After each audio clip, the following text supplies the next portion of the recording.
They say there are only two certain things in life, death and taxes. Well, Benjamin Franklin did. These days, there are two other things that are pretty much certain if you're buying a new car. Number one, it will be an SUV, or number two, it will be electrified. Now that's really good news for the Ford Kuga and Vauxhall Grandland X because they tick both boxes. But which one is best? That's what we'll be finding out during this CarGurus UK twin test. But before we begin, please do remember to subscribe to our YouTube channel, remembering to switch on notifications so that you'll be automatically informed whenever a new video goes live. One of the main reasons why people love SUVs is because they make a very stylish choice for a family car. And both of these cars have got the raised ride height and the chunkiness that buyers love, while still looking pretty conservative. The Ford's features have more rounded edges while the Vauxhalls have more straight lines, but overall we'd say there's very little between them for looks, especially when they're practically the same colour. You'll make up your own mind which you prefer the look of. Another reason why people love SUVs is because they make a practical choice for a family car, so that is a super important factor. First of all, we're going to have a look at the Vauxhall.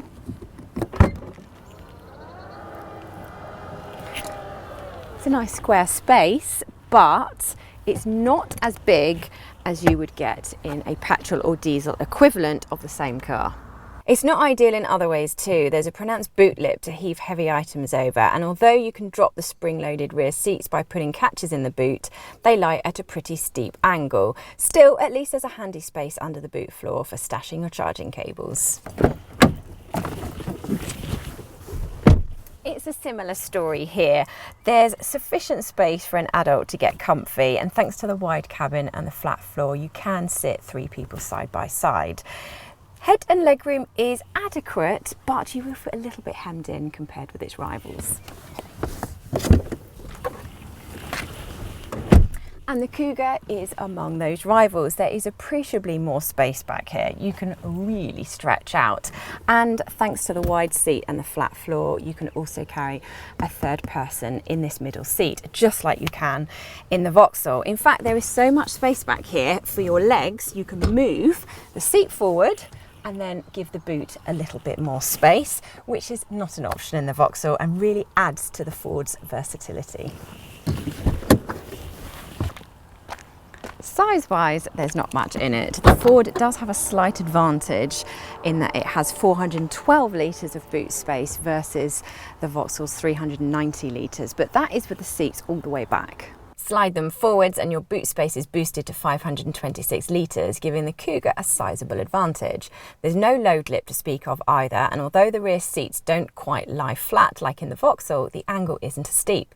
However, it is a bit rubbish that you don't get any underfloor storage for your charging cables, although that might be because this particular car is fitted with an optional spare wheel. Sticking with the Kuga for a minute, buyers get the lofty driving position that they love and the touchscreen infotainment system that buyers demand. It all works reasonably well and supports all the functionality you expect, including Apple CarPlay, Android Auto, DAB radio and sat-nav.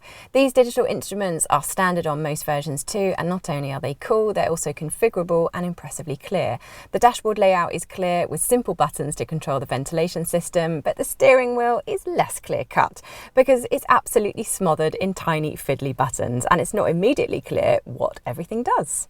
Perhaps the biggest disappointment in here is the quality. Most of the major touch points are touchy-feely with lovely materials, but you don't need to look too hard before you find that harder, rougher, unpleasant plastic. Actually, that one's not too bad, but this one here, down here, here, and considering the money that you're spending on the car, you might feel a little bit shortchanged.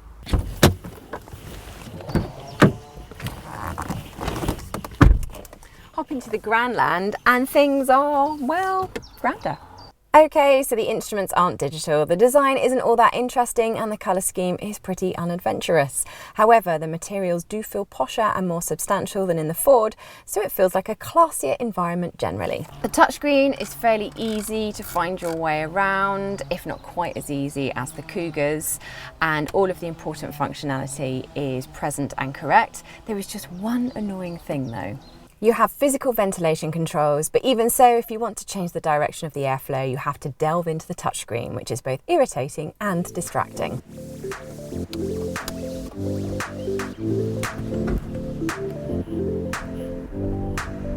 As mentioned earlier, both of our cars are plug-in hybrids, and there are a series of numbers that we need to compare and contrast, which we will do right now. So both combine an electric motor and a petrol engine to drive the front wheels. The Vauxhall's engine is a 1.6 while the Ford's is a 2.5, but regardless of that, both have an identical overall power output of 222 horsepower.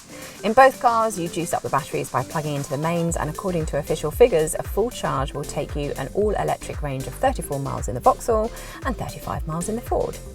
Again, very little in it, and the same goes for fuel consumption. The official figure quoted for the Ford is 201 miles per gallon, and for the Vauxhall is 192 miles per gallon. But achieving those figures in real life is going to be near enough impossible, and it does depend on how much driving you can do on electrified power alone. When you're running in that format, life is predictable, quiet and serene, with barely a whisper from the electric motor. However, while the petrol engine stays quiet most of the time, you do feel a bit of a shake when it first cuts in, and it can become raspy when you work it harder. You might also find that your progress is jerkier than you might like in general. The Grandland feels less relaxing in other ways too. The ride is decidedly firm, which means over a rough surface you get jostled about in your seat quite a lot. And if you go over a pothole or a sunken drain cover, there's a fair old whack that you can feel through the suspension. This would be less forgivable if it resulted in sharp handling, but it doesn't. Body roll is reasonably well contained in corners and there's strong grip, but this is a heavy car and you can feel that weight slopping sideways as you change direction. The steering doesn't help either. It's nice and light for easy parking, but it's slow and feels disconnected.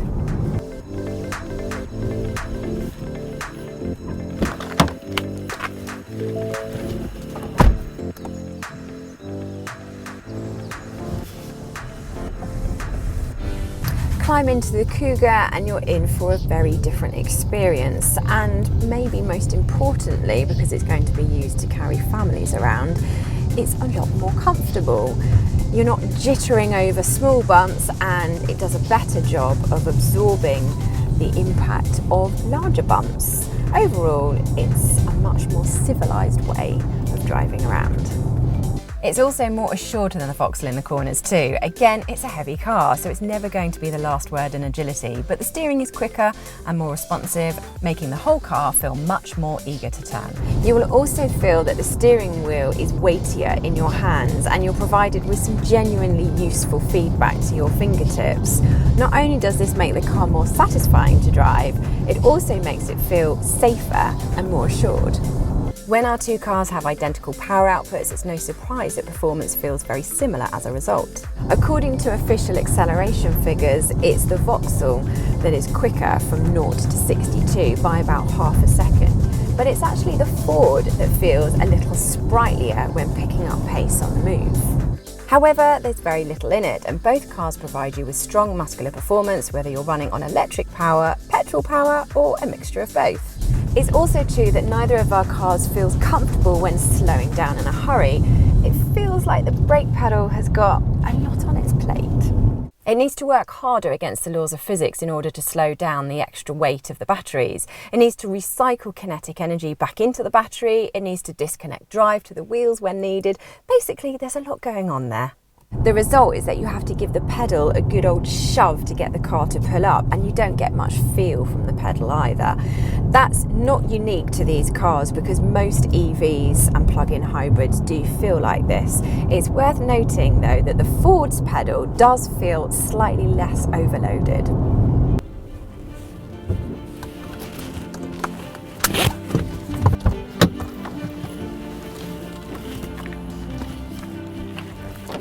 On paper, things look very close between our two cars. When it comes to power, electric range, fuel economy and CO2 emissions, there's barely anything in it. But despite that, it is very easy to pick a winner. The Vauxhall has the edge on build quality, but in almost every other area, the Ford has the beating of its rival, most notably on comfort and practicality, which are areas of vital importance for a family car. Yes, the Vauxhall is ever so slightly cheaper, but it's not enough to make up for the Ford's overall dominance. The Vauxhall is still a good car, it's not a bad car by any means, it's comprehensively outgunned here, and we feel the Ford will better serve families and drivers.